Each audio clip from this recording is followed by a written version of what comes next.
एका महिलेला 2 सुना होत्या. एक श्रीमंत घरची आणि एक गरीब घरची. श्रीमंत घरची सून देखणी आणि बोलकी होती, तर दुसरी गरीब घरची सून साधी पण मनाने खरी आणि चांगली होती. राखी जवळ आली.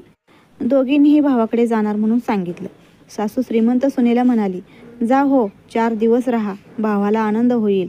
पण गरीब घरच्या सुनेला म्हणाली, तू नको जायला, घरात काम कोण करणार. गरीब सून काही न बोलता गप बसली. दुसऱ्या दिवशी सकाळी गरीब सुनेचा भाऊ राखी बांधण्यासाठी बहिणीकडे आला. तिला राखी बांधायला सांगितलं. तो म्हणाला, ताई तू नाही आलीस म्हणून काय झालं, मी आलो. हे सगळं पाहून सासू गडबडली. श्रीमंत सून फोटो काढण्यात व्यस्त होती, पण गरीब सुनेच्या नात्यात खरं प्रेम होतं. सासूला कळलं, नाती पैशाने नव्हे तर मनाच्या ओलाव्याने जपली जातात. पैसा काय हो, आज आहे न उद्या नाही, पण माणुसकी कायम माणसाच्या मनात राहते. तात्पर्य, प्रेम हे खरं नात्याचं मोल आहे.